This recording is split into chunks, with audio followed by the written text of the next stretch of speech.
चलिए आज हम लोग का नया लेसन शुरू होने वाला है। लेसन थोड़ा टफ है। कहानी वाला पार्ट बड़ा मजेदार होता है, लेकिन चिंतन वाला पार्ट बड़ा कष्ट है इतिहास, क्योंकि इसमें केवल विचार चलने होते हैं। और आज का क्लास कोई कहानी नहीं है, खाली विचार। तो समझो कि मिला जुला के बहुत पकाऊ सिस्टम। लेकिन हम प्रयास करेंगे कि वो विचार जो देना चाह रहा है, जो विचार चिंतन है समाज का, वो आपको इंटरेस्ट लेके समझना है कि एक बहुत अच्छा विचार हमने सीखा। तो इसीलिए थोड़ा बढ़िया से समझेंगे। इस लेसन में दूसरा लेसन जो आप देख पा रहे हो, इस लेसन में दो पार्ट। पहला सेक्शन का नाम है यूरोप में समाजवाद। तो पहला तो आप ऐसे ही टफ में आ गया, समाजवाद एक विचार। तो इस सेक्शन को आज के क्लास में पूरा सीखना कि ये समाजवाद कहां, यूरोप में हम लोगों को ध्यान देना। अब ये तो टफ सेक्शन है जो आज हम लोग चलेंगे। फिर उसके बाद है रूसी क्रांति। ये क्रांति देखते ही समझ गया कि फिर वही कहानी शुरू हो जाएगा, जैसे फ्रांसीसी क्रांति हो। तो ई वाला जो सेकेंड पार्ट है वो फिर इंटरेस्ट आ जाएगा। और पहला पार्ट जो है वो आज चलना है, तो आज थोड़ा समझना ज्यादा। तो चलिए हम लोग एकदम जीरो से शुरू करते हैं। हम अपने अनुसार से एक ऐसा डिजाइन इसमें किए हैं कि जिसमें आपको समझ अच्छा है। अभी एनसीईआरटी अभी पढ़ने की आवश्यकता शुरुआत में नहीं है। अभी शुरू में पढ़ोगे तो ये लेसन कुछ समझ में नहीं आएगा, क्योंकि शुरू में पढ़ते जाओगे लगेगा कि क्या क्या लिखा है, कुछ ध्यान ही नहीं आ रहा। तो उसको धीरे धीरे हम एक इंटरेस्ट बना देंगे, तब पढ़ने में बड़ा मजेदार लगेगा। चूंकि ये बड़ा क्रांतिकारी लेसन, पुस्तक क्रांति इसको कहते हैं, विचारों की क्रांति कहते हैं।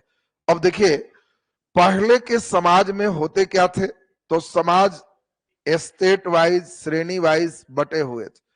कुछ समाज में ऐसे लोग थे जिनको जन्म से ही विशेष अधिकार थे कि भाई इन पर केस नहीं होगा, इन पर टैक्स नहीं लगेगा। विशेषाधिकार की बात हम लोग किए थे। समाज में सबसे ऊपर कौन होंगे, तो पादरी होंगे, कुलीन होंगे, ये सभी सबसे ऊपर होंगे। बाकी जो लोग होंगे उनको सर्वसाधारण कहा जाएगा। और इसमें कहीं ये लोग जो हैं, ये लोग उच्च वर्ग हैं, ये निम्न वर्ग हैं। बीच का वर्ग अब्सेंट है, मध्य वर्ग करके कुछ नहीं। सिर्फ अमीर और गरीब, कोई नहीं कहेगा कि हम बीच में। पहले समाज दुए था, या तो बहुत अमीर था या तो बेचारा एकदम गरीब। अभी का समाज में तीन स्टेप। कई लोग आता है कि हम गरीब हैं, नहीं। और कई लोग है कि अमीर है ना, उससे नीचे थोड़ा। तो बीच वाला जो पार्ट देख रहे हो ना, ये बाद के फेज में है। अभी अमीर गरीब का सिस्टम है। राजा हमेशा सब जगह एक ही था, पूरे यूरोप में राजतंत्र, राजा का बेटा ही राजा बनेगा, ये पूरे जगह व्यवस्थाएं चल रही थी। राजा एकदम निरंकुश। निरंकुश का मतलब है कि उस पर कोई अंकुश नहीं है, जो चाहेगा वही करेगा। राजा का कहना है कि मेरा हर बात कानून है, हम कोई नियम कानून नहीं जानते, कोई लिखित संविधान नहीं है, मेरी इच्छा ही कानून है। ये सिस्टम पहले चल रहा था। हर जगह पे सबसे बड़ा नियंत्रण किसका था? धर्म का। राजा किसकी सहायता से शासन करता था? चर्च। चर्च की ड्यूटी थी कि लोगों के दिमाग में चेंजिंग लाओ, राजा के लिए दैवीय सिद्धांत सबको समझाओ। लोग प्रार्थना करें तो हमारी बात भी चर्चा करो कि भगवान ने ही अपना एक दूत राजा भेजे हैं, राजा में दैविक पावर होता है, वो भी छोटे भगवान ही है। तो ये सब चर्च से सॉफ्टवेयर लोड होगा, अब बाकी हम उस सॉफ्टवेयर का यूज करेंगे। यानी पूरे यूरोप में मेन धर्म में कौन चल रहे थे? ईसाई। और इसी धर्म का मेन पूरे सिस्टम चल रहे थे, ये पहले की व्यवस्थाएं थी। अब सबसे इंपॉर्टेंट बात है, सबसे महत्वपूर्ण, आपको मालूम है 1757 पलासी की लड़ाई, यानी 1757 का मतलब 18वीं शताब्दी होगी। यही 50 के बाद होगा तो उसको उत्तरार्ध कहें। तो 18वीं शताब्दी के उत्तरार्ध माने 1750 के बाद यूरोप में एक नई घटना घटती है, वो है औद्योगिक क्रांति। सबसे पहले ये औद्योगिक क्रांति इंग्लैंड में हुआ। इंग्लैंड में सूती वस्त्र उद्योग में औद्योगिक क्रांति का मतलब है कि मानव श्रम के स्थान पर मशीन काम करना शुरू कर दिए। ये पहली बार ऐसा हो। अब जेम्स वाट इंजन बना रहा है, वास्प इंजन। अब पहले लोहा को टांग के आदमी ले जाता था, और जेम्स वाट ऐसा लोहा को सजाया कि वास्प से अब लोहे आदमी को टांगने लगा। देख रहा कितनी बड़ी क्रांति है, ऐसे नहीं क्रांति लगा हुआ। पहले हम लोग लोहा टांगते थे, आजकल मोटरसाइकिलें लोहा का है, अब मोटरसाइकिलें हम लोग को टांग रहा। हमें लोग 4 लोड कर रहे हैं, बेचारा धुआं दे रहा है, नहीं उठ रहा है, उठाओ तुम, घींच के ले चलो, हम अब बैठेंगे आराम से। और पहले लोहा ही हम लोग से घिंचवाता था कि घींचो, अब हम चलेंगे। कितनी बड़ी चेंजिंग। और ये औद्योगिक क्रांति सबसे पहले इंग्लैंड में हुई, हर चीज मशीन से चलने लग। पहले उत्पादन के लिए घरेलू पद्धति थी, और घरेलू पद्धति का स्थान पहली बार 18वीं शताब्दी के उत्तरार्ध में कारखाना पद्धति ले लिया। ये देखो बहुत बड़ी चेंजिंग है। जैसे तुम लोग को खुद याद होगा, पहले बचपन में पढ़ाई के लिए घरेलू पद्धति थी। घर में ही एक टीचर आते थे, पढ़ा देते थे, सबके यहाँ अलग अलग टीचर सेट है। राइट टाइम दरवाजा खटखटाए, लड़का देख लिया सर आए हुए हैं, नहीं पढ़ेगा मन है तो मारा बहाना, कहीं भागा, पढ़ने का मन है तो चलिए पढ़ भी लिया। तो एक घरेलू पद्धति। अभी जो तुम लोग बैठ के पढ़ रहे हो, एक कारखाना पद्धति। कारखाना पद्धति समझ रहा है? इसमें टीचर तुम्हारे घर नहीं जाएंगे, इसमें एक फैक्ट्री होगा, और इस फैक्ट्री में यहाँ पे बस सीधे उत्पादन की प्रक्रियाएं सीधे प्रारंभ होगी एक बार में सबके लिए। यही चीज देखो पहले थे, पहले लोग छोटे छोटे अपने अपने घर से उत्पादन करते थे। तो उसमें क्या होते थे, जिस व्यक्ति के द्वारा उत्पादन होता था वही लेबर था, वही मैनेजर था, वही चपरासी था, वही किरानी था, क्योंकि वही सब चीज है। उसके आगे आपने बना रहा है, मालिक से भेंट कराइए तो जी हम ही, चपरासी से भेंट कराइए तो जी लाइए ना हम ही कर देते हैं, सब यहाँ कोई है नहीं, हम ही को करना। तो समझ लेंगे कि वो घरेलू पद्धति। लेकिन धीरे धीरे अब जब कारखाना पद्धति आ गई, अब जैसे तुम्हारे घर में कोई टीचर ट्यूशन पढ़ाने जा रहे हैं तो उसमें चेक भी करना है तो हम ही को करना। कारखाना पद्धति में आ गया तो उसके लिए स्टाफ सिस्टम हो गया, तुम लिख के भी लाएगा तो कारखाना पद्धति, तो हम कहेंगे वाह टीचर है, वहां जांच करवाओ, जांच कराने के लिए अलग होगी। तो ये सिस्टम जो तुम देख रहे हो, तो इसके कारण क्या हुआ, अब यहीं पर एक चेंजिंग आया समाज। चेंजिंग क्या है, कुछ व्यक्ति जो पैसे वाले थे उन्होंने मशीनों को अपने यहां बैठाया, और मशीनों को बैठा के उन मजदूरों से उत्पादन प्रारंभ किया। मजदूर की कितनी देर घंटे काम करेंगे कोई तय नहीं, 20 घंटे तक वर्क कराते थे क्योंकि लेबर कम थे। और पहले जो मजदूर थे, ऐसा नहीं कि मजदूर पहले नहीं रहे, इस चेंजिंग को समझना, मजदूर पहले भी रहे, लेकिन पहले के जो मजदूर थे उनको कृषक मजदूर कहते थे। इस औद्योगिक क्रांति ने कृषक मजदूर को एक नया स्वरूप दे दिया, और वो हो गए औद्योगिक श्रमिक, औद्योगिक मजदूर।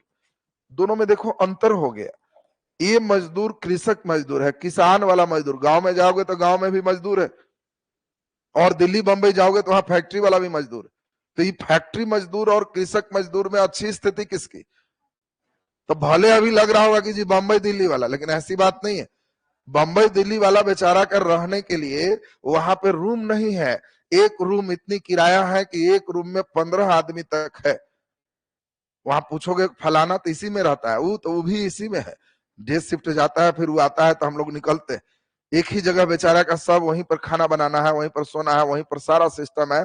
उसका एकदम न्यूनतम जो जीने के लिए आवश्यक चीज है वो भी उसके पास सुख नहीं, वो केवल जी रहा है। कई तो बेचारे जो मजदूर इस तरह के हैं कि उनको रोड पे ही बस घींच के सूत गए, जगह ही नहीं। गांव के जो कृषक मजदूर है कम से कम इस मामले में अच्छा है, जिस मालिक के यहाँ है वहां उसका नहीं भी घर है तो मालिक का बड़का दलान है, 8 घोलटनिया के बाद भी जगह है। देख रहा है ना, मालिक ने बड़ा व्यवस्था करके रखा, पूरा पुवाल बिछा दिया, एकदम सोया, और फिर 2-4 घोलटनिया मार के कहा कि अभी और बच रहा। दोनों के जीवन में देखो कितना अंतर। और यही अंतर जो तुम देख रहे हो, कृषक मजदूर का जो फैक्ट्री मजदूर में रूपांतरण, ये फैक्ट्री मजदूर की जिंदगी बड़ा खराब हो गई। इन लोगों को अब बेचारा कहा गया सर्वहारा। सर्वहारा का मतलब होता है सब जगह से हारा हुआ, जिसको मन है 4 लात लगा दिया। मालिक 20 घंटा काम कराया, नहीं किया तो 4 लात लगाया। गया थाना में कंप्लेन करने, मालिक मारा है तो मालिक के खिलाफ करने आया है, इतना तुम्हारा हैसियत कैसे हो गया, थानों में 4 लाठी मारा। बेचारा कहां जाएगा, सब जगह से हारा हुआ। फिर उधर से लौट के आया तो मालिक कहा थाना गया था, हमको थाना से खबर आया कि आया था, 5 लाठी और मारा। बेचारा कहां जाएगा, कहीं नहीं जा सकता। उसका नाम ही है सर्वहारा। जितना मर्जी उतना काम करा लीजिए, उसका कोई देखनिहार नहीं। अब यही चीज देखिए, शहरों में लोग आने लगे, मजदूरों के श्रम से जो नफा होना शुरू हुआ वो नफा का हिस्सा मालिक रखने लगा कि फैक्ट्री हम लगाए हैं। तो इसके कारण एक नया सिस्टम जन्म लिया, जिस सिस्टम को हम लोग पूंजीवाद कहते हैं। देखो अब यहां से वाद आना शुरू है। हम शुरू दिन से समझा रहे हैं कि जिसमें वाद लगेगा तो समझ लेना कि वो चीज पर विशेष ध्यान देना है। परिवारवाद, तो परिवार पर ध्यान, मोहल्लावाद, मोहल्ला पर ध्यान, जातिवाद, जाति पर ध्यान। तो ये जो तुम देख रहे हो ना, उसी में एक शब्द आ रहा है पूंजीवाद, पूंजीपतियों पर ध्यान। अब एक ही चीज चल रहा है राजा के द्वारा। अब धीरे धीरे जब देखा गया कि हमारा समाज बदल रहा, अब समाज में क्या बदलाव हो गया, पहले जो पादरी कुलीन थे, अब सिस्टम में कुछ लोग फैक्ट्री लगा करके फैक्ट्री के मालिक हैं और वो अमीर है। कुछ लोग इतने गरीब हैं कि इनका बहुत जबरदस्त शोषण शुरू। यही लोग जब शहर में गए हैं तो ये लोग अपना बेटा को कह रहे हैं कि भाई हम तो बड़ी दुख किए हैं, तुम लोग कुछ पढ़ो, और अपना बेटा को पढ़ने में लगा दिए। और इसी का देन था कि समाज में एक नया वर्ग आया, पढ़ा लिखा बुद्धिजीवी वर्ग, और उस वर्ग को ही मध्य वर्ग कहे। और जो मध्य वर्ग की कल्पना देख रहे हो, ये औद्योगिक क्रांति का देन।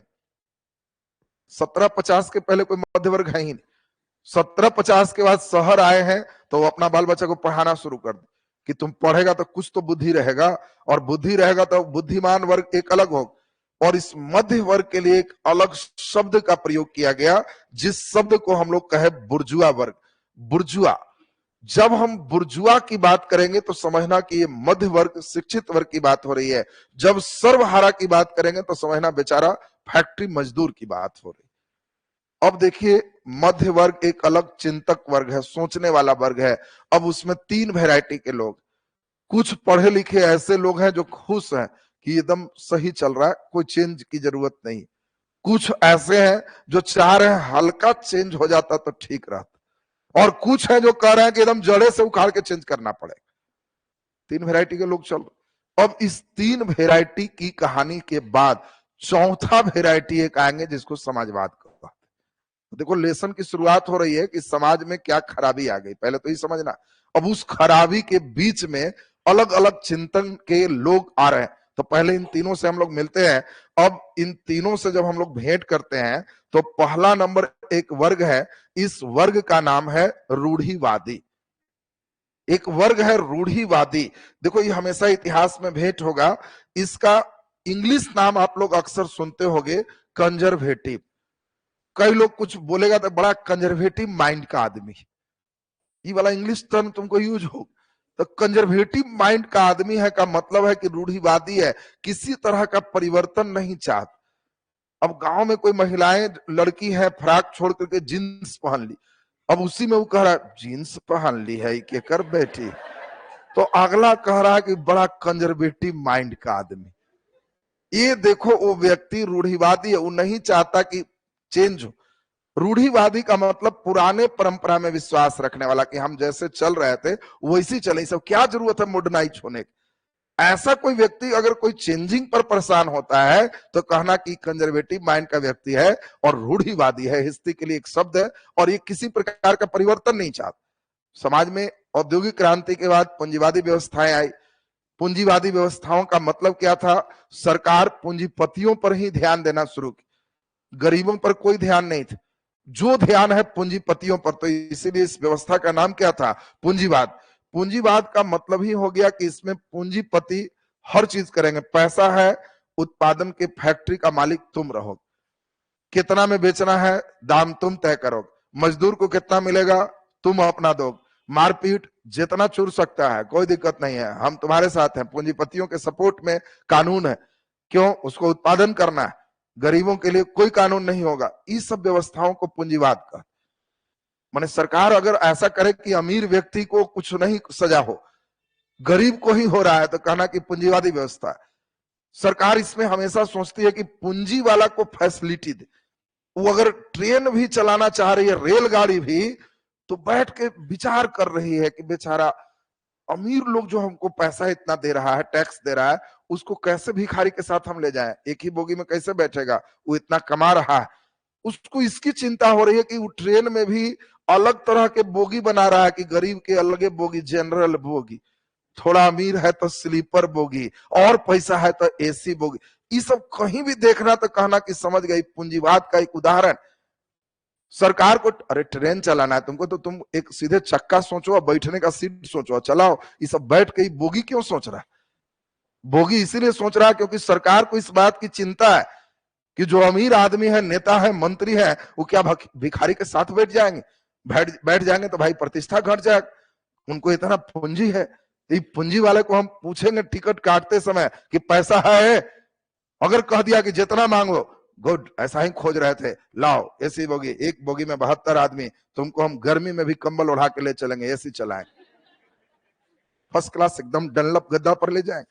पैसा है तो जी ज्यादा नहीं मांगेगा, ऐसे है, अच्छा है ना, कोई बात नहीं, तुमको हम कंबल तो नहीं उड़ाएंगे लेकिन पंखा चला देंगे, स्लीपर में चलो, गद्दा तुमको भी लगाए।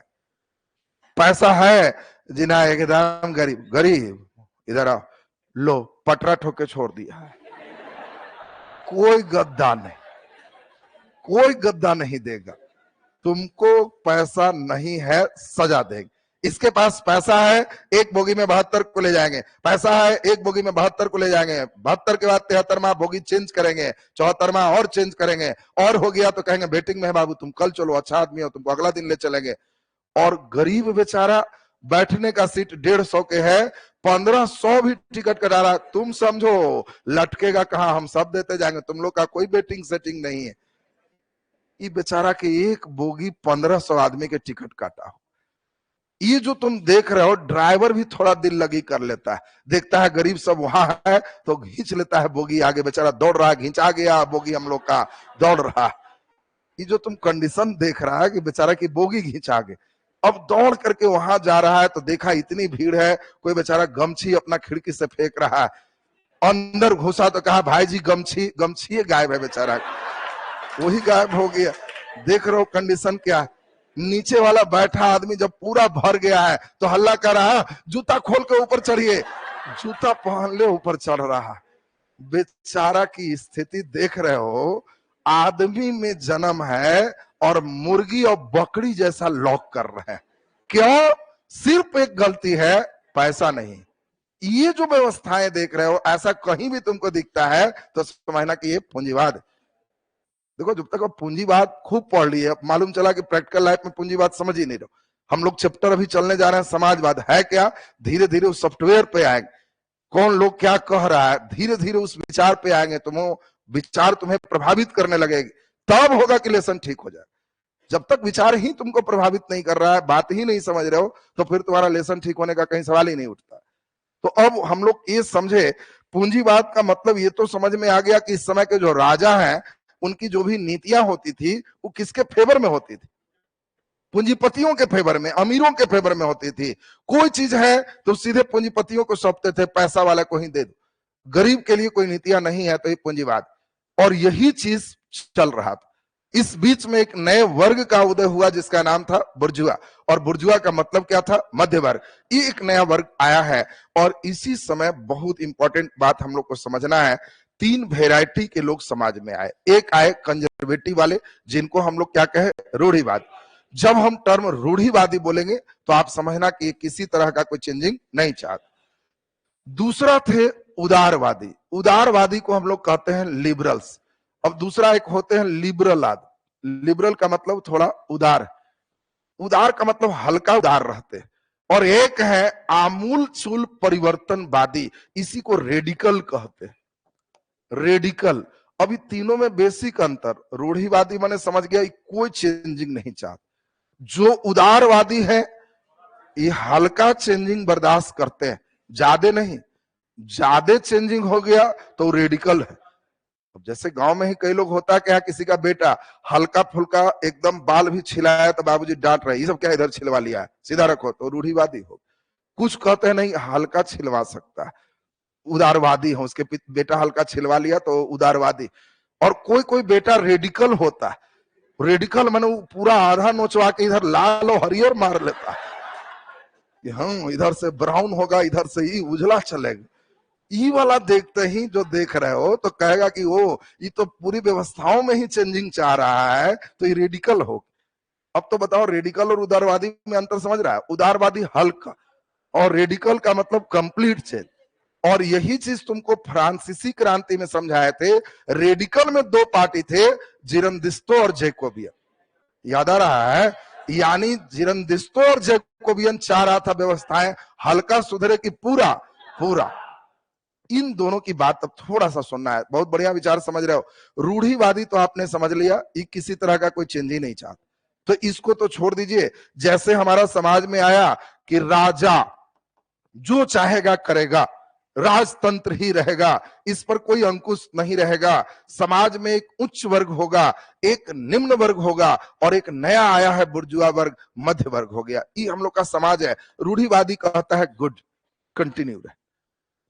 अब इन दोनों से जरा मिलते हैं, लिबरल और रेडिकल वाले। दोनों चाह रहे हैं कि हमारा देश कैसा बने, सभी धर्म यहां बराबर हो, सबका सम्मान हो। क्यों? इस समय धर्म एक ही का सम्मान हो रहा था, ईसाई धर्म। आपने देखा कि राजा चर्च के माध्यम से सिस्टम कर रहे, लेकिन जो उदारवादी थे, जो पूरे परिवर्तन चाहते थे, उनका मानना था कि देश धर्मनिरपेक्ष रहे, हर धर्म का सम्मान हो। ये दोनों ने माना। लोकतंत्र की बात बताओ, राजतंत्र और लोकतंत्र की बात करें, राजा का बेटा ही राजा हो, और एक है कि नहीं जनता चुने वो राजा हो, तो बोलो लोकतंत्र कौन सोचेगा? उदारवादी की रेडिकल की दोनों? जल्दी बोलिए। तो उदारवादी खाली उदार वाला है, ये कहेगा राजा का बेटा ही राजा हो, दोनों की बात नहीं करेगा। लेकिन निरंकुश ना हो, थोड़ा संवैधानिक राजतंत्र। याद होगा शुरू में संवैधानिक राजतंत्र चला था, तो ये उदारवादी सिस्टम था। इसीलिए तुमको याद होगा उदार गणतंत्र का चरण हमने लिखा था। उदार गणतंत्र का मतलब इन लोग पूरा चेंज नहीं चाह, इन लोग का मतलब है कि थोड़ा हल्का बदलो, एक बार पूरा नहीं। राजा रहे, राजा का बेटा ही राजा रहे, लेकिन हम लोग कानून तय करें, उसके अनुसार से चले। रेडिकल वाले क्या कहेंगे? राजा का बेटा राजा रहे, सब हटाओ, लोकतंत्र एकदम चेंज, एकदम चेंज चाह रहा है तो रेडिकल।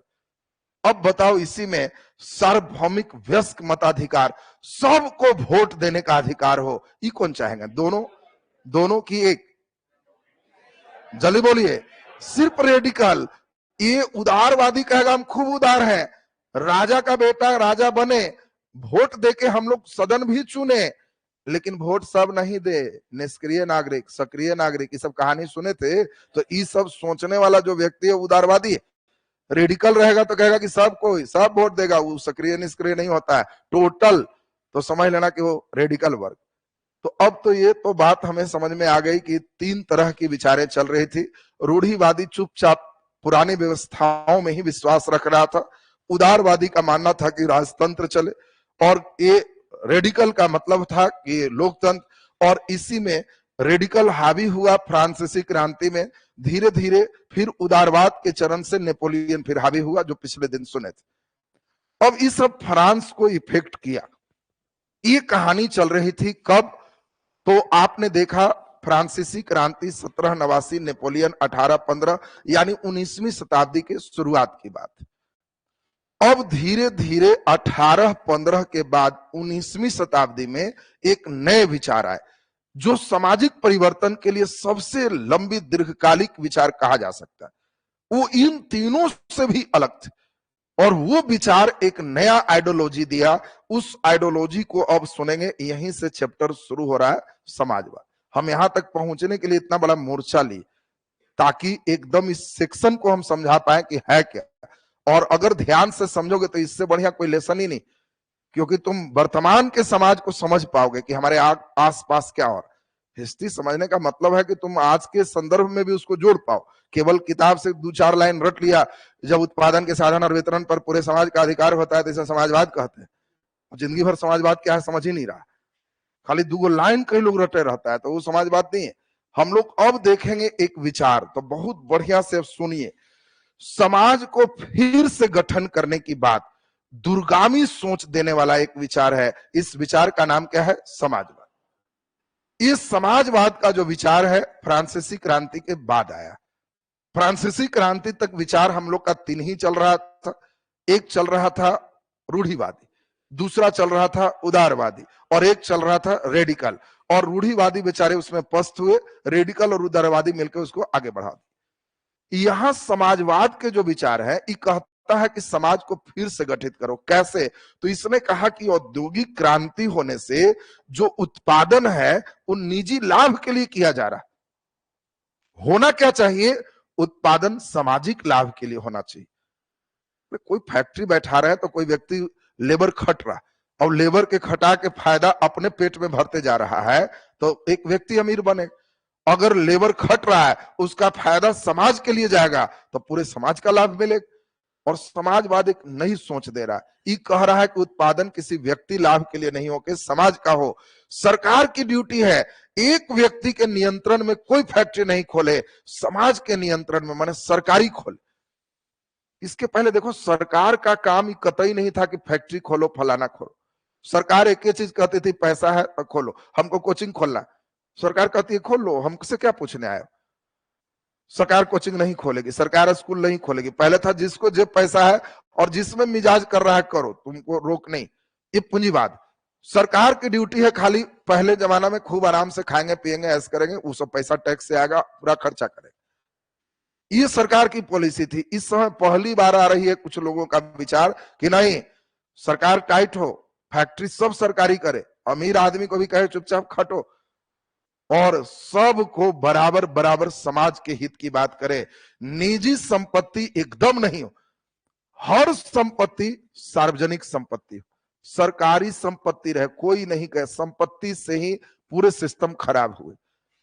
अब इन चिंतकों का एक अद्भुत विचार है, विचार तुम्हें भी प्रभावित करेगा, तुमको भी लगेगा कि गुड, ऐसा विचार तो हम सोच नहीं रहे थे, अच्छा विचार।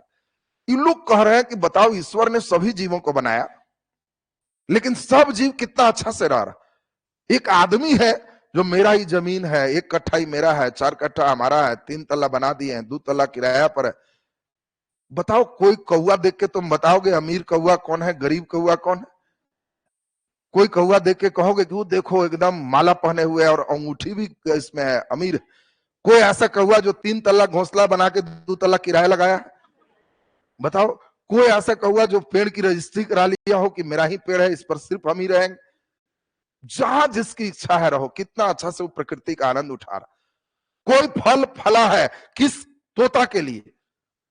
सबके लिए, जिसको इच्छा है जाओ चोंच लगाओ, मन है कि अब इतने खाएंगे छोड़ दो, फिर अगला को जो मन है खींचेगा, सब चीज सबके लिए। सबसे खराब मनुष्य। एक अनार अगर बढ़िया फलेगा तो किसके लिए? अमीर के लिए। बेचने वाला भी अच्छा वाला अनार पीछे रखेगा कि गरीब छू के खराब ना कर। देखना, बेचने वाला भी सबसे महंगा चीज उसका सबसे पीछे रहता है। तुमको ऐसे ही ऑटोमेटिक पीछे वाला का रेट ज्यादा होगा, वो बिना पूछे तुम तय कर सकते हो, क्योंकि वो आगे इसीलिए नहीं रखता है कि आगे छू के खराब करे। अमीर बेचारा पूछता है कि अनार कैसे है? 150 रुपए किलो। अब वो कहता है 1 किलो पेरो, पूरा जूस पी गया। गरीब पूछता है कैसे है? 150 रुपए। सीधे आगे बढ़ता है, वो तब खाएगा जब वो सड़ करके आधा नीचे आएगा, तब वो कहेगा कि हाँ अब रेट मेरे रेंज का है, बेचारा फाके। ये कह रहा है समाजवाद कि प्रकृति जैसा, भगवान जैसा राजा को शासन करना चाहिए। भगवान का शासन कितना अच्छा है, हर चीज सबके लिए है। कहां भगवान अमीर गरीब में भेदभाव करते हैं? फिर क्यों राजा ऐसा कर रहा है? अमीर अलग गरीब अलग। भगवान ने हवा दिया है किसके लिए? सबके लिए। कितना भी गरीब है उसको माना घींचे तो घींचो यार, जितना घींचना है। ऐसा कोई गरीब को सुना है कि अमीर के पास जाके कह रहा है कि मालिक थोड़ा छोड़िए हम भी घींचेंगे? ऐसा सुना है क्या? नहीं। जिसको जितनी इच्छा है घींचो। भगवान ने सूर्य का उष्मा दिया है किसके लिए? सबके लिए। जिसको इच्छा है कि धूप में आ जाए, आ जाओ, वेलकम। अब नहीं हम जा रहे हैं, गर्मी लग रहा है, जाओ, कोई बात नहीं। कोई गरीब भी निकला, ऐसा सूर्य कभी करता है कि सुबह सुबह कोई भिखारी निकला, बोहनी खराब कर दी, सुबह यही निकल गया, अमीर नहीं आया। जब ईश्वर ने किसी चीज में भेद नहीं किया, जन्म अमीर के घर में हो गरीब के घर में हो, सेम प्रक्रियाएं रखी। अमीर के घर का लड़का गरीब के घर के लड़के सबके सेम तरह का सिस्टम रखा। दोनों के खून फेफड़ा किडनी लीवर सब सेम रखा। कहां भगवान कोई भेदभाव करते हैं कि अडानी के यहां जन्म लेगा तो उसका थोड़ा विशेष तीसरा हाथ आएगा, एक और नाक निकलेगा क्योंकि अमीर घर में है। एक भिखारी के यहां भी जन्म लेगा तो ईश्वरीय पद्धति है, सेम वही होगा जो किसी अमीर के यहाँ है। बाकी बाह्य वस्त्र शोभा तुम अलग कर सकते हो। तो जब ईश्वर एक जैसा शासन कर रहे हैं तो क्या राजा की ड्यूटी नहीं बनती है कि उससे कुछ सीखे, वैसा ही शासन करे, सबको एक करे? और ये व्यवस्था समाजवाद का है। देखो एक नया चिंतन जा रहा है, क्या ही चिंतन का सॉफ्टवेयर लोड हो रहा है तुम्हारे अंदर, एक नई व्यवस्थाएं जा रही है जो पुराने सोच से बिल्कुल अलग। अब इन लोगों का सोच क्या है? इन लोगों का सोच है कि कोई पैसा व्यक्ति ना रखे। कहां कोई चील कौआ तोता कोई पैसा रखता है? सब चीज सरकार के पास रहे और सरकार की ड्यूटी है हर फैक्ट्री सरकारी हो, अस्पताल सरकारी हो, स्कूल सरकारी हो, प्राइवेट खोलना ही नहीं है। कोचिंग नहीं खोलना, स्कूल नहीं खोलना, सरकार खोलेगी। सरकार खोलेगी। हाँ तुमको पढ़ाने का दिल करता है, पढ़ाओ, बहाल कर देगी सरकार, पढ़ाइए। और सब चीज सरकार के द्वारा होगा, कोचिंग भी सरकारी। जो जो आदमी कोचिंग खोले हैं सरकार कहेगी आइए सरकारी नौकरी दे रहे हैं, डायरेक्ट हो गया, बच्चों से पैसा नहीं लेना, आप पढ़ाइए, पेमेंट हम दें। कोचिंग भी सरकारी है, स्कूल भी सरकारी। हर आदमी इच्छुक होगा सरकारी नौकरी लग जाए तो हो गया, लग गया सरकारी टीचर कोचिंग के, और बाकी बच्चों से पैसा नहीं, सरकार देगी। तो जब बच्चों से पैसा नहीं लग रहा है तो गार्जियन भी चाहेंगे तब तो पैसा नहीं लग रहा। बच्चों को जहां रहना है सब फ्री, डेरा रखना है तो कोई मकान निजी है ही नहीं, सब सरकारी है। रहने आया बाबू आ जाओ, वेलकम, बड़का दलाने रहो, आराम से रहो। साइकिल वो भी सरकारी, सब सरकारी, सबकी संपत्ति छीन लो और सब सरकारी घोषित कर लो। कोई जरूरत नहीं है कि रास्ते में उसको लगे कि हम अमीर है। कोई मोटरसाइकिल ले लिया तो क्या है, चलते समय उस साइकिल वाला को हीन दृष्टि से देखता हूं, साइकिल मेरा मोटरसाइकिल। सब सरकारी रहे, भाड़ा पर मिले, लो, और जहां जाना है जाओ, फिर वहां जमा करोगे, भाड़ा तुम्हारा फिर चुकाओगे, तो उससे कोई रास्ते में लगेगा भाड़ा के गाड़ी तो फॉर्म में नहीं आएगा। सब बराबर रहे। इन लोगों की एक नई सोच है कि हर वर्ग बराबर हो, ना अमीर हो ना गरीब हो, वर्ग विहीन समाज। एक देखो नई सोच है, नई कल्पना है। और इन लोगों का मानना एक ही चीज है कि हम लोग का सामूहिक जो उद्यम है वो कोऑपरेटिव, ये बढ़ावा देना है, सब मिल करके हम लोग फैक्ट्री में वर्क करें। तो मिला जुला के ही तो समझ में आ रहा है कि एक बड़ा उत्तम विचार आया है समाज को परिवर्तित करने के लिए, और ये पुराने विचार से बिल्कुल अलग है। और इन लोगों का कहना है कि तभी होगा जब पूंजीवाद का नाश होगा। यानी दो अपोजिट ध्रुव है, एक तरफ पूंजीवाद तो एक तरफ समाजवाद। पूंजीवाद कहता है कि कोई आदमी का फैक्ट्री अकेले होना चाहिए, ये कहता है मालिक को पहले सब छीनो, उसको भी खटवाओ, और सब बराबर रहे, हर चीज सरकारी रहे, किसी का नहीं रहे, इसका नाश हो, तो ये समाजवाद। और समाजवाद का थ्योरी बड़ा अद्भुत है। अब ये सब सोच कौन रहा था सर, ये भी सवाल आना है। अब इस सोचने वाले व्यक्ति से भी भेंट करते हैं, बड़ा आनंददायक सफर पे भेंट चलेगा। सोचने वाले व्यक्ति को दो भागों में बांटा गया। एक व्यक्ति है कार्ल मार्क्स, उनसे पहले के व्यक्ति, और एक कार्ल मार्क्स के बाद के व्यक्ति। इसीलिए यहाँ पे दो पार्ट है और हम चाहेंगे कि दोनों पार्ट पे 5 मिनट आपका पूरा ध्यान आ जाए।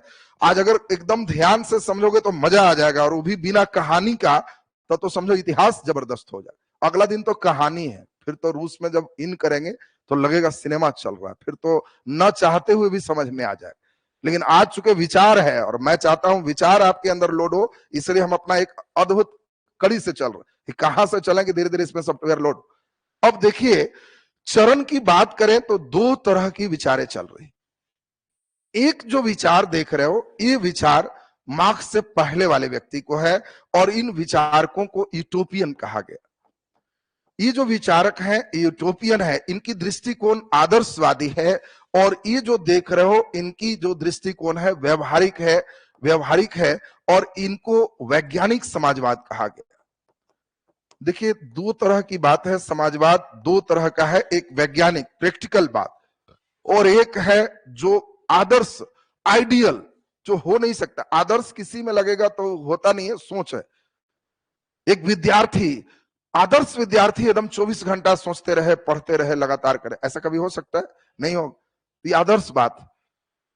अब इस समय जो भी चिंतक हैं इधर वाले, ये यूटोपियन कहलाए।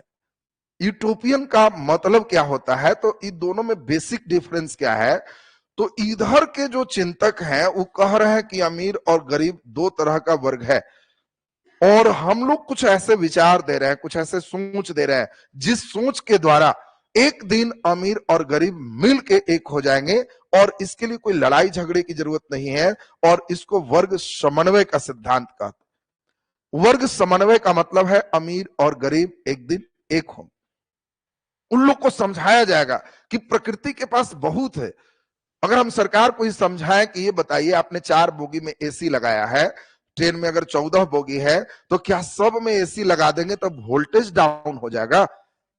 आपने एसी बोगी में इतना मोटा डनलप लगाया है, क्या वही आधा अगर जनरल में पटरा पर ठोक दीजिएगा तो क्या अमीर आदमी का पीठ छिला जाएगा? तो फिर उसमें पटरा क्यों? क्या अगर आपको इच्छा है मोटा ही डनलप सब में लगा दीजिए, सब में लगा देंगे तो क्या डनलप घट जाएगा, पटरा घट जाएगा? जब नहीं आंसर है, नहीं घटेगा, तो प्रकृति बहुत दिया है, मिलके दोहन करना सीखी। ये क्या है, भेदभाव करते हैं, उसको ज्यादा उसको कम। आप पिता के समान, आपके 3 बेटे हैं, एक बेटा बहुत कमा के दे रहा, एक बेटा नहीं कमाता है, तो आपकी क्या ड्यूटी है? जो नहीं कमा रहा है उसको चटाई पर सुताइएगा, और जो कमा रहा है उसको पलंग पर। अरे आपके लिए है कि घर में जो है बराबर व्यवस्थाएं हैं, तीनों बेटा हमारे हैं, जो जैसे है अपना सब रहो, हम सबको बराबर देखेंगे। तुम देखा होगा घर में नानी घर ये सब जाओगे तो नानी नाती पर विशेष, पोता पर ज्यादा ध्यान दे कि नाती पर, तो वो अब देखती है कि ज्यादा नाती पर इधर करेंगे तो पोता चिढ़ेगा, तो इसीलिए सामने उधर भी दे दिया, और साइड से किनारे आया तो इधरों दे दिए, ले तो हूं खा जा। तो वो भी टाइट है कि बड़ा विशेष मान रहे हैं हम। तो ये जो तुम देख रहा है ना, ये कहता है कि भाई सरकार को सबको ना देखना है, किसी एक को क्यों देख रहे हो? और यही कह रहा है कि समन्वय वैसे ही मिला के चलना है। अब इसके लिए मेन 2 तरह की बात है। सबसे ज्यादा इस विचार देने वाले व्यक्ति फ्रांस के थे। इस समय कुछ इंग्लैंड के भी व्यक्ति इस तरह के विचार दे रहे थे। अब इस समय यही लोग का मेन सिस्टम था। फ्रांस के बहुत बड़े एक चिंतक थे जिनका नाम था चार्ल्स फॉरियर। चार्ल्स फॉरियर एक चिंतक हैं। फॉरियर, सेंट साइमन एक चिंतक हैं। लुई ब्लां। अब देखो ये सब बड़े बड़े चिंतक हैं फ्रांस के, Saint Simon, Louis Blanc, Charles Fourier, ये सब फ्रांस के चिंतक। उस समय ज्यादातर चिंतक फ्रांस के ही थे, लेकिन एक इंग्लैंड के चिंतक थे, बड़ा अच्छे उद्योगपति, बहुत बड़े व्यक्ति, और इनका नाम था रॉबर्ट ओवन। रॉबर्ट ओवन तो कई बार पूछता है कि बताओ इसमें कौन से चिंतक फ्रांस के नहीं है, तो रॉबर्ट ओवन इंग्लैंड के। आपको जान के बड़ा गहरा आश्चर्य होगा, इन लोग सत्यापित क्या करना चाह रहा है, विचार क्या देना चाह रहा है, उसको सुनो तो सुन के तुम्हें बड़ा आश्चर्य लगेगा। रॉबर्ट ओवन एक नया रिसर्च कर रहे हैं इंग्लैंड के, अमेरिका में भी और इधर यूरोप में भी। 2 फैक्ट्री लगाए। इनके पास पैसों की कोई दिक्कत नहीं थी, रिसर्च चाह रहे कि क्या रिसर्च। एक फैक्ट्री में उसी तरह की व्यवस्थाओं को रखा जिसमें मजदूरों को भरपेट पीटा जाए, नहीं काम कर रहा था एकदम जितना लतियाइए, पेमेंट काट लीजिए, इच्छा से दीजिए, एकदम तंग करके काम लेना। और एक अमेरिका में फैक्ट्री लगा के इन्होंने कहा कि वहां एक नया एक्सपेरिमेंट करो, पीटना नहीं है। मजदूर जब कहे बीमार है तो उसको कहो कि आप बीमार है, तुरंत रुकवाओ, उसको और जूस पिलाओ, डॉक्टर से दिखवाओ, दवा दो, उसकी सेवा करो, उसको खुश रखो, और देखो क्या होता है। तो एक समान पूंजी लगा के दोनों फैक्ट्री उन्होंने शुरू किया। एक में पिटाई उटाई फ्री है और एक में पूरा एकदम आराम फैसिलिटी फ्री। और साल भर बाद रीड किए कि प्रॉफिट ज्यादा कहां होता। तो बड़ा अद्भुत रिजल्ट रॉबर्ट ओवन में पाया। जिस फैक्ट्री में मजदूरों को पीटा नहीं जा रहा था, एक बीमारी के नाम पर उसको 4 दिन छुट्टी दी जा रही थी, वहां प्रॉफिट ज्यादा हो गए। और जहां दिन रात खटवा रहे हैं वहां प्रॉफिट कम। रॉबर्ट ओवन कहा कि देखो, ये समझो, यही समन्वय है। सिद्धांत दिया, एक संतुष्ट श्रमिक ही वास्तविक श्रमिक होते हैं। जब तक मजदूर संतुष्ट नहीं होगा तो तुम लाख खटवा लो, वो धीरे धीरे इसे झक मारते रहेगा। अगर वो संतुष्ट है तो तुरंत काम करेगा। तुम देखा होगा घर में अगर ईंट गिरा है और उसको ढोना, तो एक है डेली पर लगा दिए, तो वो बेचारा एगो ईंटा झाड़ा रखा, फिर दूसरा रखा, फिर सब उतार के फिर बोड़ा सरियाया कि नहीं गड़बड़ हो गया, फिर रखा, दिन भर में झका के रख दिया। दूसरा उसको संतुष्ट कर दिया कि ठीक है इतना में तुमको ढोना है। जैसे ही टेंडर मिल गया तो संतुष्ट श्रमिक है, कहा बस बस आप हटिए, अब तो एकदम धाए धाए कहेगा अचानक इसमें हाथ में फुर्ती इतना कैसे आ गई।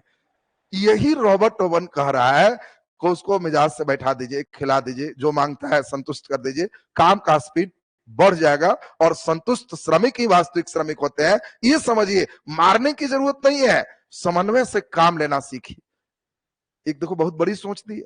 इन लोग भी सेम इसी टाइप का सोच दे रहे। राजा को कह रहे हैं कि तुम सीखो, अमीर गरीब एक करने का प्रयास करो, मारपीट करके कुछ नहीं करना है, कोशिश करो कि अमीरों को समझाएं कि प्रकृति का मिल के दोहन करें, ट्रेन भी चलाएं, सब एक जैसा चले। क्या जरूरत है इसमें, सब ट्रेन के बीच में अगर गैप है तो कहीं एक जगह आदमी खड़ा हो रहा है, देखे तो सब उसको लगे कि वाह सब इक्वल है। ये समाजवादी ट्रेन है और समाजवादी ट्रेन में पैसों का वैल्यू नहीं।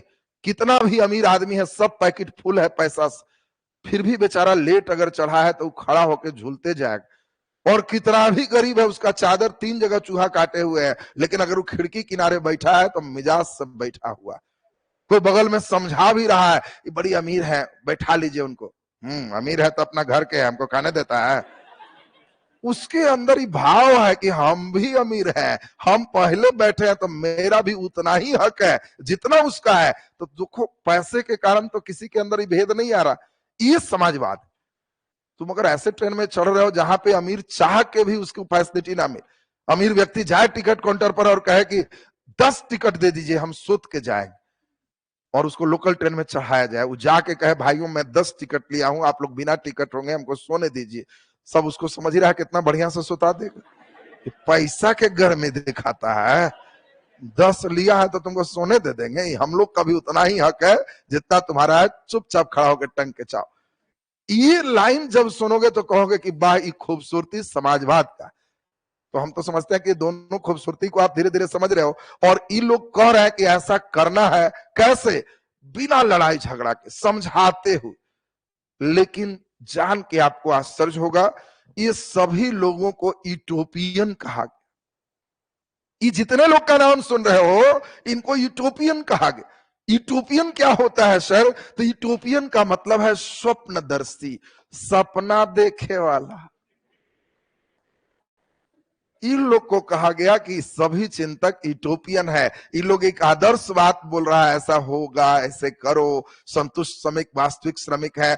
बाकी लोग इसी के कहने पर फैक्ट्री खोल, लेबर को कहा कि बीमार पड़ेगा तो एकदम पूरा जूस पिलाएंगे, दवाई देंगे, सब पूरा फैसिलिटी देंगे।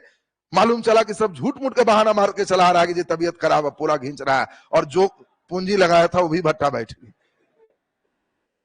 लोगों ने कहा कि सब सपना दिखा रहा है, इन लोग के फेर में मत रहो। कहीं कोई ऐसा नहीं होगा कि एक दिन अमीर और गरीब समझ जाएगा, कितनों गद्दा लग जाएगा तो अमीर कहेगा कि समान गद्दा मेरा में स्पेशल तौलिया कम से कम लगा। वो अलग खोजेगा ही खोजेगा, और कभी एक नहीं होगा। ये लोग सपना दिखा रहा, और इसी कारण ये पूरे लोग एक आदर्शवादी सोच ने कुछ नहीं चेंजिंग किया, केवल अपने विचार को दी। तो विचार तो आपने समझ गया। अब एक नए विचार आ रहा है। ये व्यक्ति भी कह रहा है समाजवाद हो, और ये व्यक्ति कह रहा है वैज्ञानिक समाजवाद कैसे होना चाहिए, आगे तक की भविष्यवाणी किया, और उसकी भविष्यवाणियां सत्य साबित हुई। और वो व्यक्ति है कार्ल मार्क्स। और इसीलिए कार्ल मार्क्स को वैज्ञानिक समाजवाद का जनक कहते हैं। और यही मार्क्स इतिहास में एक नई सोच उत्पन्न करेगा जिसको मार्क्सवादी चिंतन कहते हैं। और इसको तुमको समझना होगा, क्योंकि ये चिंतन जब तक नहीं समझोगे तो सॉफ्टवेयर लोड नहीं रहेगा। अब मार्क्स का एक अलग चिंतन आएगा। मार्क्स कहता है कि लोग सब के फेर में मत रहो, हम जो कहते हैं वही होगा। क्या भाई? तो इसने कहा कि वर्ग समन्वय का तो सवाल ही नहीं उठता, वर्ग संघर्ष होगा, वर्ग संघर्ष होगा। एक दिन अमीर और गरीब में लड़ाई होगी, और मैं अभी ही घोषणा कर देता हूं, गरीबों की संख्या अधिक है इसलिए अमीर पिटाएगा। देख लो, ये सब घोषणा पहले कर रहा है। ये कह रहा है कि हम घोषणा कर रहे हैं कि ऐसे सब एक होने वाला बात नहीं है, अमीर गरीब एक ऐसे अपने से नहीं होगा। वो लोग सपना दिखाया, हम जो बोल रहे हैं वही होगा। और हम बोल रहे हैं एक दिन अमीर गरीब में संघर्ष होगा। ये वर्ग संघर्ष का सिद्धांत दिया, और इसने कहा कि वो संघर्ष में गरीब लोग उठेगा, फॉर्म में आएगा, और अमीर पिटाएगा। शासन पे कब्जा गरीबों का होगा, और जिस दिन गरीब राजा बनेगा उस दिन वर्ग विहीन समाज बनेगा। पूरी संपत्ति सामाजिक होगी, सबकी संपत्ति जब्त की जाएगी, सबको बराबर बांटा जाएगा। जैसे चिड़िया, कौआ, जानवर में कोई अमीर गरीब नहीं होता, उसी तरह से देश में कोई अमीर गरीब नहीं होगा। अब देखिए एक नया विचार दे दिए हैं। अब इन विचारों को थोड़ा हल्का हल्का सुन लेते हैं, पहले उन लोग से भेंट कर लेते हैं। अब देखो यही चीज है, सेंट साइमन महाराज को सुन लें। इन्होंने कहा कि सब मिल के प्रकृति का दोहन करो, सब अपने क्षमता के अनुसार काम करो। देखिए ये चीज तुम्हें जान के बड़ा आश्चर्य होगा, कार्ल मार्क्स ने भी कहा और इन लोगों ने भी यही चीज कहा। ये सब एक ही बात कह रहे हैं कि अब बताओ तुम्हारे शरीर में सबसे इंपॉर्टेंट कौन है? नाक इंपॉर्टेंट है कि जीभ की कान? सब इंपॉर्टेंट। उसी तरह से ज्यादा पेमेंट किसको मिलना चाहिए, एक मैनेजर इंजीनियर को कि एक लेबर को? ज्यादा किसको दोगे? एक इंजीनियरिंग करके आया इंजीनियर बना और एक लेबर आया, ज्यादा पेमेंट किसको दोगे? तो पूंजीवाद कहता है कि डेफिनेटली इंजीनियर है, ज्यादा पढ़ा है, योग्य है, समझदार है, इसलिए ज्यादा पेमेंट मिलेगा। समाजवाद कहता है कि अच्छा ये बताओ ज्यादा महत्व दोगे जीभ को कि नाक को कि हाथ? अगर तुम ये सोच रहे हो कि नहीं नाक इंपॉर्टेंट है, तो हाथ कहेगा कि तो ठीक है इंपॉर्टेंट है तो तुम घिसते रहो, हम खाना बंद कर देते, नहीं देंगे। जीभ कहेगा कि तो हम भी हड़ताल पर हैं, कई दिन घींचेगा? नहीं घींचते। शरीर के हर अंग का महत्व समान है। और समाजवादी कंट्री में कहता है क्षमता के अनुसार काम। जांच कीजिए क्या पावर है, कुछ नहीं तो लेबर, थोड़ा पावर है तो कलर, खूब सीखा हुआ है इंजीनियर, लेकिन सबको पेमेंट बराबर मिलेगा। ये नहीं कहे इंजीनियर साहब कि उसको 500 मिलता है तो हमको 5000 मिले। तुम इंजीनियर भी हो तो 500 इंजीनियर हो, वो लेबर है तो 500 लेबर है, सब बराबर है और इससे समाज एक समान चलेगा। अब हम एक बार जनरल मैनेजर 1.5 लाख तनख्वाह, बेचारा मजदूर 5000 वेतन, अमीर गरीब तो हम लोग शुरू कर रहे हैं। सबको बराबर पेमेंट देंगे तो क्या अमीरी गरीबी होगा? नहीं होगा। और यही क्षमता के अनुसार काम दीजिए, पेमेंट सेमेंट सबके बराबर रखिए, इस सेंट साइमन का कहना है। ये देखिए चार्ल्स फॉरियर कह रहे हैं बड़ा बड़ा उद्योग हटा दो और छोटा छोटा उद्योग छोटे नगर में, कस्बा में, इस सब में स्थापित करो। और बहुत इंपॉर्टेंट है, लुई ब्लां का स्टेटमेंट है, आर्थिक सुधार के लिए राजनीतिक सुधार, राजा पहले सुधरो। इंग्लैंड वाले व्यक्ति का नाम क्या था? जल्दी बोलिए। Robert oven. रॉबर्ट ओवन का नाम बिल्कुल ध्यान में सेट होना चाहिए। और रॉबर्ट ओवन इंग्लैंड के चिंतक हैं और इनका कहना है 2 जगह, एक स्कॉटलैंड का जगह है न्यू लुनार्क और एक अमेरिका का जगह है इंडियाना। यही इंडियाना में नया समन्वय वाला थ्योरी रखे, बिना मारपीट, आई में खूब पिटाई के साथ, और देखे कि वाह बिना पिटाई वाला टॉप हो गया। तो इन्होंने थ्योरी दिया संतुष्ट श्रमिक ही वास्तविक श्रमिक है। लेकिन क्या आगे सिद्ध हुआ? नहीं। आगे लोगों ने देखा कि संतुष्ट श्रमिक के फिर में खाके डकार भी नहीं मार रहा। तो इसीलिए इन लोग सब यूटोपियन कहलाए। अब मिलते हैं वैज्ञानिक समाजवाद के जनक, जिनका नाम क्या है? Karl Marx. बहुत इंपॉर्टेंट समझो, जब से हम दरोगा में देख लिए कि हिटलर का जन्म किस जगह पे हुआ, तो अब हम एकदम गांव मोहल्ला सबके लिखना शुरू कर दिए। कोई भी परीक्षा में आएगा हिटलर का जन्म, अभी का जो फेज चल रहा। देखो एक क्वेश्चन, एक इशारा होता है कि आज के पैटर्न में डिमांड किस चीज की चल रही, और समझदार बच्चों को उनके अनुसार ढलना होता है। पुराने परंपरागत पैटर्न से थोड़ा थोड़ा चेंजिंग करना होता है, हर समय वो अपडेट होते रहते। तो अभी हम लोग कार्ल मार्क्स से मिलते हैं, बड़ा इंपॉर्टेंट कहानी आप सुनेंगे। एनसीईआरटी में थोड़ा हम देख रहे थे, पुस्तक में 82 ही लिखा, जो गलत है उसको सुधारने की आवश्यकता है, 83 हो। चूंकि कार्ल मार्क्स 65 साल तक जिए, तो इसीलिए 18 से 65 साल, तो ये 1883। बड़ी एक इंपॉर्टेंट बात है कि इसी बीच में भारत में 1857 का विद्रोह हो रहा। तो जान के क्वेश्चन देता है, निम्नलिखित में कौन 1857 के विद्रोह को देखे थे? तो अब देखे थे का मतलब जिंदा रहना चाहिए। तो खाली कार्ल मार्क्स नहीं है, खाली मिर्जे गालिब नहीं है, अभी बहुत लोग होंगे जिनका जन्म इस समय बीच में आया। तो आपको डेट ऑफ बर्थ और मृत्यु तिथि तो याद की जरूरत नहीं है, लेकिन एक विश्लेषण याद रखने की जरूरत है जो बीच में चल रहा। हाँ, इनका नाम इसीलिए इंपॉर्टेंट है क्योंकि एक चिंतक है, समाज पर बोल रहा है और भारत के विद्रोह पर भी बोलेंगे। जब इंडियन पढ़ाएंगे तो पूछेंगे आपसे कि 1857 के विद्रोह पर ई क्या बोल रहा है। ये तो सामने से देखे थे, तो ये क्या बोल रहे हैं कि अच्छा किया, खराब किया, कितना लेवल का काम किया, किस तरह का है, तो इनके विचार भी हम लोग सुनेंगे।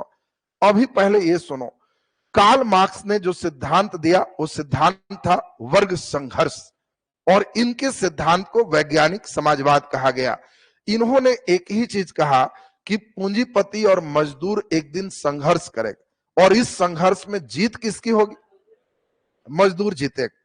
इन्होंने संपत्ति के लिए कहा कि जितने भी धन दौलत है उस पर सामाजिक नियंत्रण हो, सरकारी हो। सामाजिक माने सरकारी सोच, सरकार सबकी संपत्ति छीन ले और सबको बराबर बांट दे।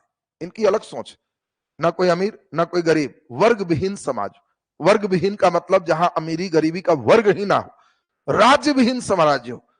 राज्य विहीन का मतलब ये नहीं कि तुम बिहार है, बिहारी है, ये झारखंडी है, राज्य ही ना रहे, देश रखो। राज्य क्या है? अपने में भी अब कोई चार बेटा है कहेगा ये ऐसे है, बीमारी है, तो ये करने का क्या जरूरत? परिवार सोचना, देश सोचना। और इसलिए इन्होंने विचार दिया राज्य विहीन, विचार दिया वर्ग विहीन। इनके विचार बड़ा उत्तम है। ये अब कह रहे हैं कि समाज कैसा हो, सब बराबर। अब क्या ऐसा हो पाएगा? तो इस चीज को हम लोग अब सुनते हैं। पहले अब देखो इनका इंपॉर्टेंट चीज, 5 मई 1818 इनका ट्रियर एक नगर है। नगर का नाम क्या है? ट्रियर। ये ट्रियर नगर राइन प्रांत जर्मनी में। तो कार्ल मार्क्स का जन्म, देश की बात करेंगे तो जर्मनी, प्रांत की बात करेंगे तो राइन, और जगह की बात करेंगे तो ट्रियर। इस बार हिटलर का देखो ब्रौना, वहां पूछा ब्रौना तक पहुंच गया था, तो उसी प्रकार से आपको यहां ट्रियर तक पहुंच सकता है।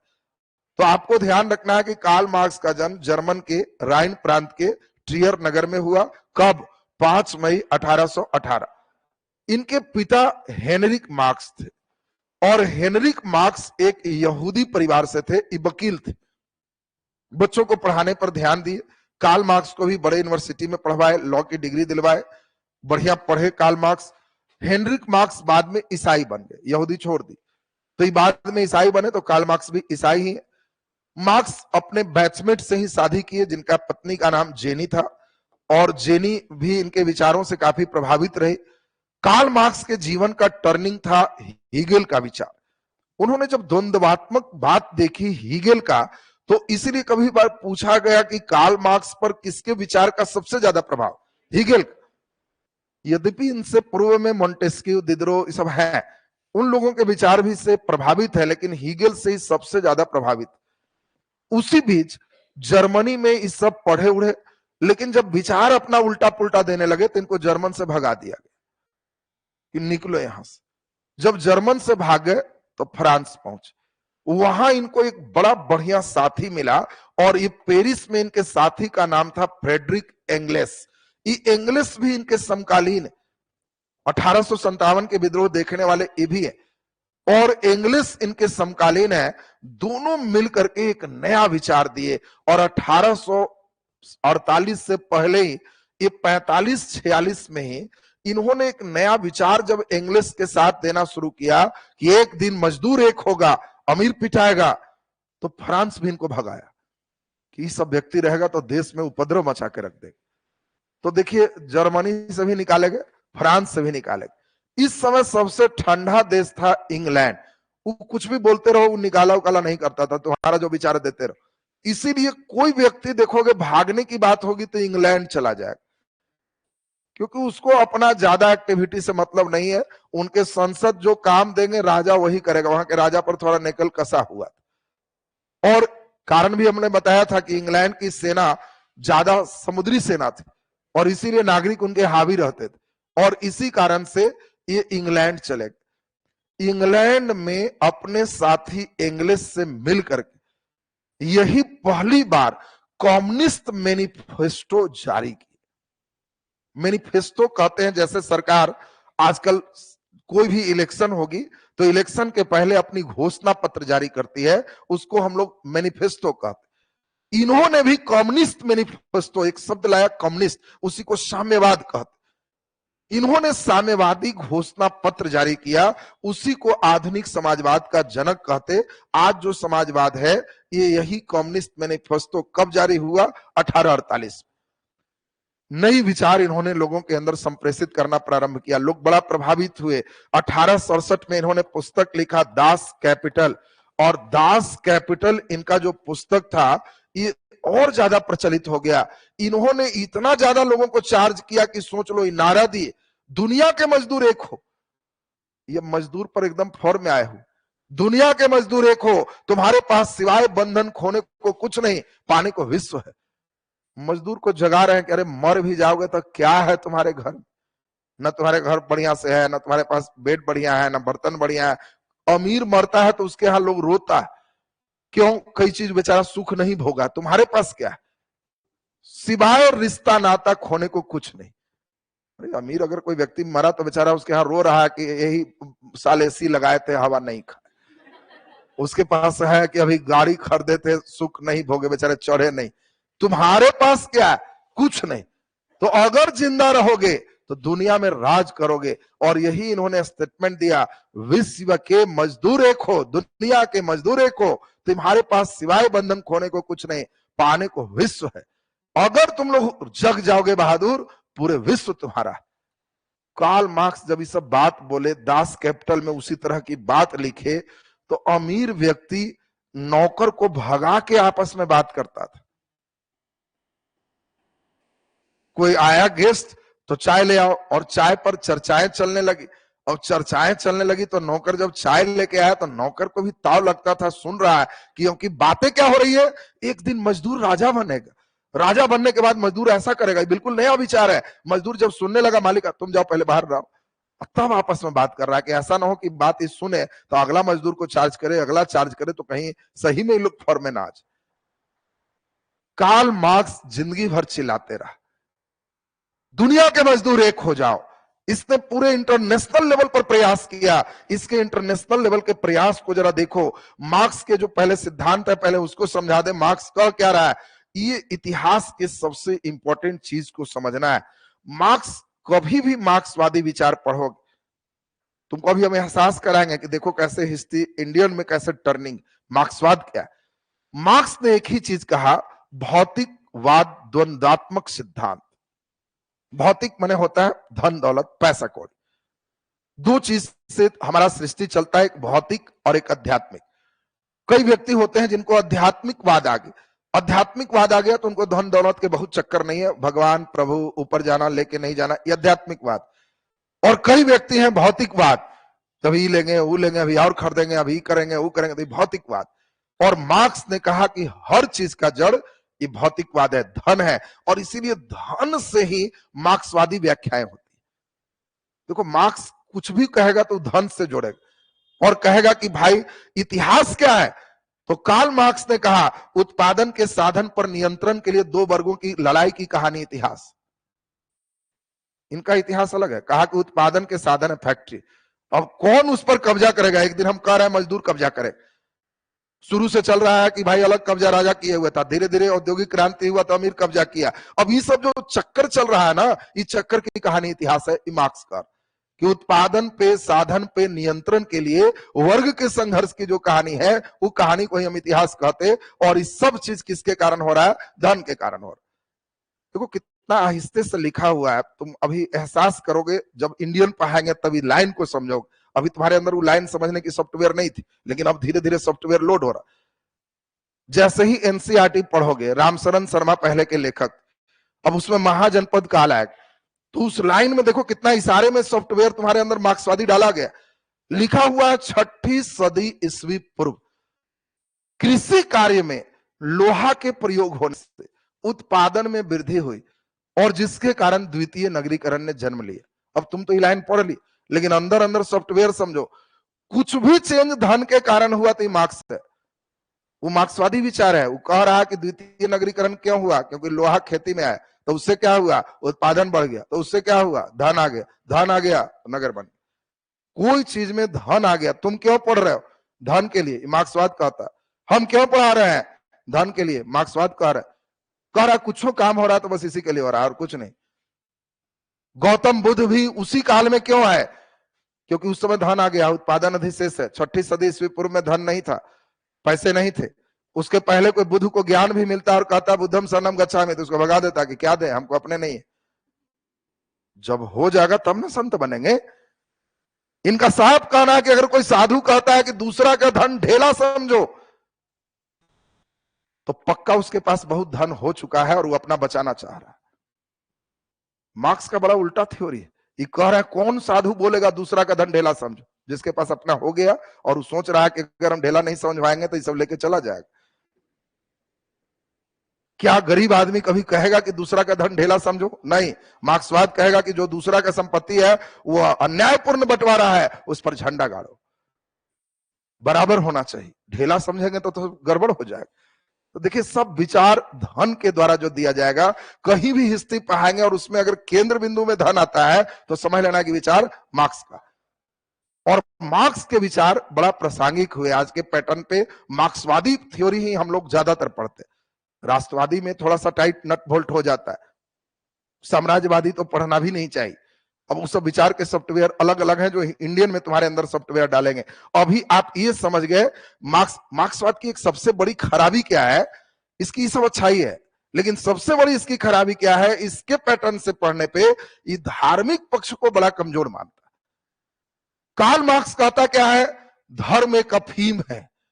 अफीम माने गांजा से भी खतरनाक नशा है, एकदम नहीं करो, जितने करोगे उतने करने का दिल करेगा, इसलिए चुपचाप बंद करो, पूजा पाठ नहीं करना। ये इनके निगेटिव पहलू, कारण इनके द्वारा जो भी इतिहास लिखे जाएंगे धर्म की एकदम घोर अपेक्षा की जाएगी।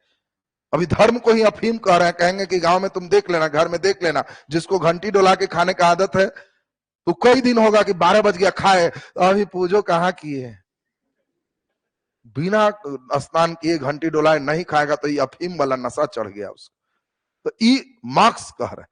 तो इनका थोड़ा सा वो साइड नेगेटिव पक्ष है, बाकी ये पॉजिटिव पक्ष की बात चले तो अब आप समझ गए मार्क्स ने सिद्धांत दिया वर्ग संघर्ष। क्या अमीर गरीब अपने में होगा एक अच्छा से कि लड़ करके। और इन्होंने कहा कि जिस दिन लड़ने के बाद गरीब सत्ता पे आएगा, राज्य विहीन और वर्ग विहीन समाज बनाएगा। और मार्क्स को मेन रूप से इंपॉर्टेंस क्यों मिला, क्योंकि घोषणा किए कि देख लो यही चरण इतिहास का होगा, और आगे की भविष्यवाणी की है।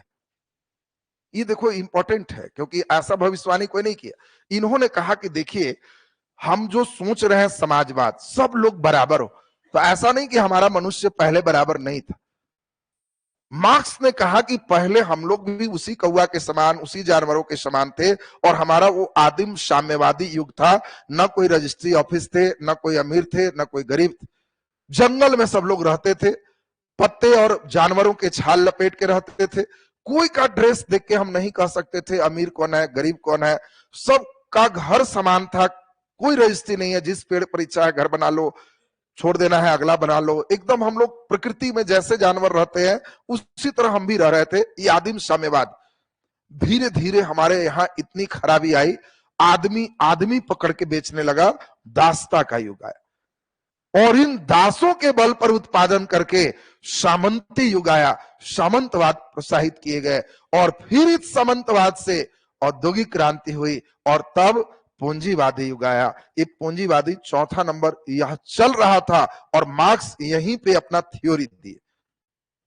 अब मार्क्स हिट क्यों कर गए, क्योंकि मार्क्स इस समय घोषणा कर रहे हैं कि घबराओ नहीं, एक दिन अमीर गरीब लड़ाई होना है, पक्का होगा, और उस समय गरीब सत्ता पर बैठेगा, सबको ठोक पीट के एक करेगा, ना कोई अमीर होगा ना कोई गरीब होगा, और सब फैक्ट्री पर सरकार का अधिकार होगा, और एक नई विचार आएगी समाजवादी युग का, ये आएगा। घोषणा किया मार्क्स, देखा नहीं है मार्क्स यहीं पे घोषणा कर रहा है, और फिर कह रहा है कि एक दिन इससे भी हाई लेवल कम्युनिस्ट होगा। उस साम्यवाद एक कम्युनिस्ट विचार है, और साम्यवादी युग होगा जो इससे भी एक डेग आगे होगा।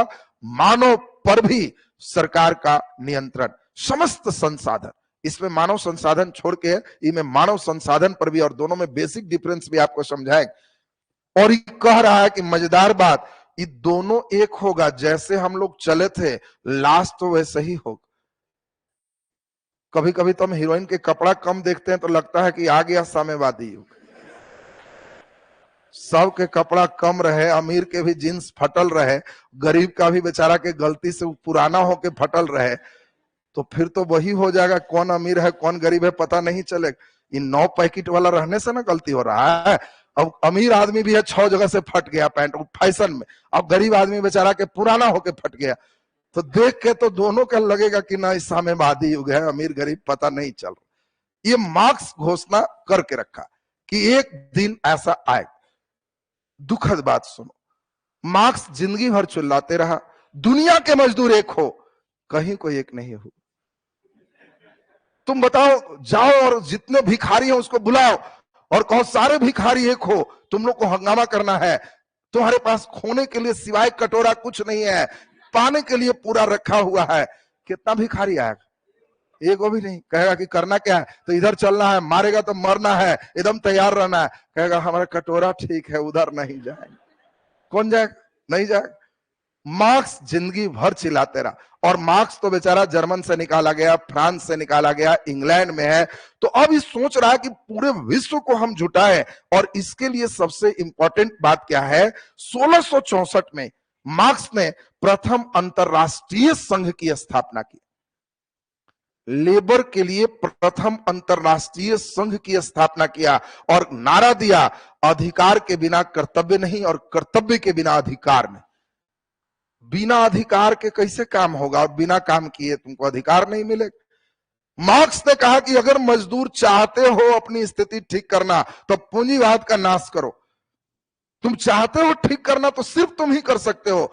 दुनिया के मजदूर एक हो, मरने से डरना बंद कर दो, संघर्ष करो, एक हो जाओगे। फिर तुम मेरे बीच से कोई हेड होगा तो हम जैसे बता रहे हैं वैसे शासन करना, तुम्हारी स्थिति बदल जाएगी।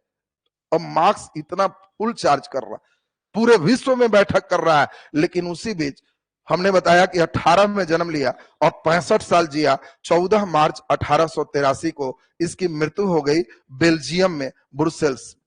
तो इसकी मृत्यु कहां है? Belgium, Brussels. जन्म कहां है? जर्मन। जर्मन का प्रांत कौन है? राइन। राइन प्रांत में जन्म है।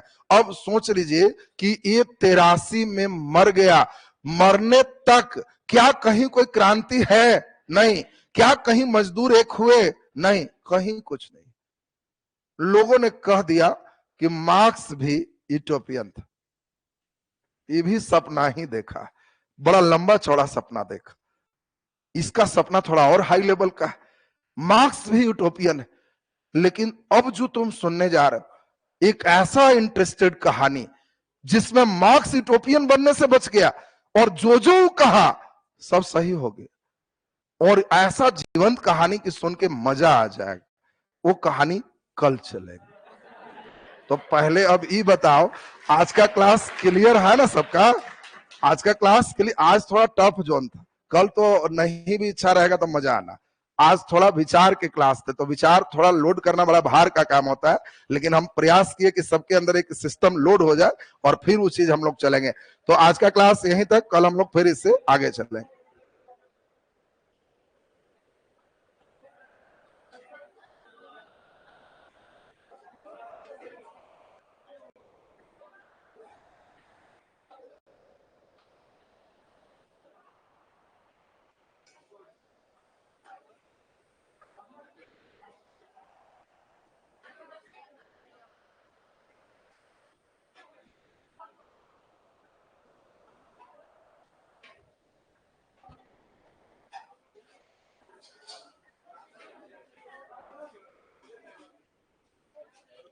चलिए, ऑनलाइन में जो बच्चे हैं सब अच्छा समझ रहे हो? ऑनलाइन में जो पढ़ रहे हैं बढ़िया लग रहा है सबको? हम पूरे कोशिश की, हम पहले भी बोले कि एनसीईआरटी में हमारे बच्चे फिर कहीं नहीं पढ़ेगा, पैसा बर्बाद एनसीईआरटी के नाम पर तो नहीं करेगा।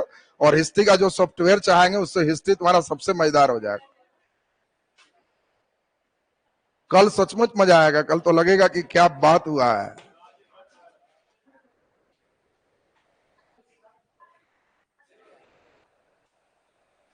चलिए बढ़िया, धन्यवाद सभी को।